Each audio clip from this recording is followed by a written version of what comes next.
Champions ട്രോഫിക്കുള്ള 15-അംഗ Indian ടീമിനെ പ്രഖ്യാപിച്ചപ്പോൾ മലയാളികളുടെ പ്രിയപ്പെട്ട താരം സഞ്ജു സാംസണെ എന്തുകൊണ്ട് എടുത്തില്ല? ആരാധകർ രോഷം കൊള്ളുന്നതിന് പുറമെ കേരള ക്രിക്കറ്റ് അസോസിയേഷനെതിരെ വിമർശനവുമായി ശശി തരൂർ MP കൂടി എത്തിയതോടെ സംഗതി ആകെ ചൂടായി. സഞ്ജുവിനെ ചാമ്പ്യൻസ് ട്രോഫിക്കുള്ള ഇന്ത്യൻ ടീമിൽ ഉൾപ്പെടുത്താത്തതിൽ കേരള ക്രിക്കറ്റ് അസോസിയേഷനെതിരെ കടുത്ത വിമർശനമാണ് ശശി തരൂർ MP ഉന്നയിച്ചത്. KCA ഭാരവാഹികളുടെ ഈഗോ സഞ്ജുവിന്റെ കരിയർ തകർക്കുകയാണെന്ന് ശശി തരൂർ തുറന്നടിച്ചു. തന്റെ ഔദ്യോഗിക എക്സ് പേജിലൂടെയായിരുന്നു ശശി തരൂരിന്റെ പ്രതികരണം. വിജയ് ഹസാരെ ട്രോഫിക്ക് മുന്നോടിയായി നടന്ന പരിശീലന ക്യാമ്പിൽ പങ്കെടുക്കാൻ കഴിയില്ലെന്ന് സഞ്ജു കേരള ക്രിക്കറ്റ് അസോസിയേഷനെ മുൻകൂട്ടി അറിയിച്ചിരുന്നു. വിജയ് ഹസാരെ ട്രോഫിയിൽ കളിക്കാൻ സന്നദ്ധത അറിയിച്ച് പിന്നീട് KCAയ്ക്ക് കത്തു നൽകുകയും ചെയ്തു. എന്നിട്ടും KCA വിജയ് ഹസാരയ്ക്കുള്ള കേരള ടീമിൽ സഞ്ജുവിനെ ഉൾപ്പെടുത്തിയില്ല.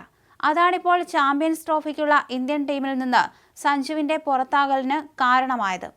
വിജയ് ഹസാരയിലെ ഏറ്റവും ഉയർന്ന വ്യക്തിഗത സ്കോറും ദക്ഷിണാഫ്രിക്കയ്ക്കെതിരെ അവസാനം കളിച്ച ഏകദിനത്തിൽ സെഞ്ചുറിയും ഏകദിനത്തിൽ 56.66 ബാറ്റിംഗ് ശരാശരിയുമുള്ള ഒരു ബാറ്ററാണ് സഞ്ജു. അദ്ദേഹത്തിന്റെ ഭാവിയാണ് KCA ഭാരവാഹികളുടെ ഈഗോ കാരണം നശിപ്പിക്കുന്നത്.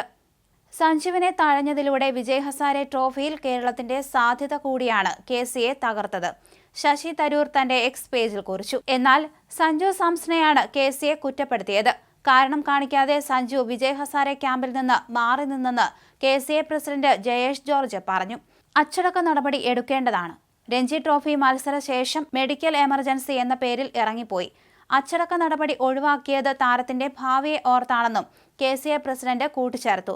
ഇംഗ്ലണ്ടിനെതിരായ 2020 പരമ്പരയിൽ ടീമിലുള്ള സഞ്ജു സാംസണെ ഏകദിന ടീമിലേക്ക് സെലക്ടർമാർ പരിഗണിച്ചതേയില്ല. വിജയ് ഹസാരെ ട്രോഫിയിൽ കേരളത്തിനായി കളിക്കാതിരുന്നതാണ് സഞ്ജുവിന് തിരിച്ചടിയായതെന്ന് റിപ്പോർട്ടുകൾ ഉണ്ടായിരുന്നു. വിക്കറ്റ് കീപ്പർ ബാറ്റർമാരായി KL രാഹുൽ, ഋഷഭ് പന്ത് എന്നിവരാണ് ടീമിൽ ഇടം നേടിയത്. ഇതിൽ രാഹുൽ പ്രധാന വിക്കറ്റ് കീപ്പർ ആവാനാണ് സാധ്യത. എന്നാൽ സഞ്ജുവിന് മുകളിൽ പന്തിനെ ടീമിൽ ഉൾപ്പെടുത്തിയത് വലിയ ചർച്ചകൾ വഴിവെക്കുമെന്നുറപ്പാണ്. കരിയറിൽ ഇതുവരെ കളിച്ച 31 ഏകദിനങ്ങളിൽ നിന്ന് 33.50 ശരാശരിയിൽ 871 റൺസാണ് പന്ത് നേടിയത്. 5 അർദ്ധ സെഞ്ചുറികളും 1 സെഞ്ചുറിയും ഇതിൽ ഉൾപ്പെടും. മറുവശത്ത് സഞ്ജു 16 മത്സരങ്ങളിൽ നിന്ന് 56.66 ശരാശരിയിൽ 1 സെഞ്ചുറിയും 3 അർദ്ധ സെഞ്ചുറികളും സഹിതം 510 റൺസ് നേടിയിട്ടുണ്ട്. 2023 ഡിസംബറിൽ പാർലിൽ ദക്ഷിണാഫ്രിക്കയ്ക്കെതിരെ കളിച്ച അവസാന ഏകദിനത്തിലും അദ്ദേഹം സെഞ്ചുറി നേടി. തന്റെ അവസാന 5 2020-യിൽ 3 സെഞ്ചുറികൾ നേടിയ സഞ്ജു ഗംഭീര ഫോമിലാണ്. എന്നാൽ താരത്തെ ചാമ്പ്യൻസ് ട്രോഫിക്കുള്ള ടീമിൽ നിന്നും ഇംഗ്ലണ്ടിനെതിരായ ഏകദിന പരമ്പരയിൽ നിന്നും തഴയുകയായിരുന്നു. എന്തുകൊണ്ട് സഞ്ജു തഴയപ്പെട്ടു എന്നുള്ളതിൽ വ്യക്തമായ കാരണമൊന്നും ചീഫ് സെലക്ടർ അജിത് അഗാർകോ ക്യാപ്റ്റൻ പുറത്ത് പറഞ്ഞിട്ടില്ല. സഞ്ജുവിന്റെ പേര് പറയാതെ രോഹിത് മറ്റൊരു കാര്യം പറഞ്ഞു. ആഭ്യന്തര സീസൺ കളിക്കുന്നതിനെ കുറിച്ചാണ് പറഞ്ഞത്. സീസണിൽ ഒരു താരം എങ്ങനെ കളിച്ചു, എത്രത്തോളം വിശ്രമം വേണം എന്നതിന്റെ ഒക്കെ അടിസ്ഥാനത്തിലാണ് ടീം തെരഞ്ഞെടുപ്പ്. താരങ്ങളെ കൈകാര്യം ചെയ്യുന്നത് ഇങ്ങനെയൊക്കെയാണ്, രോഹിത് പറഞ്ഞു.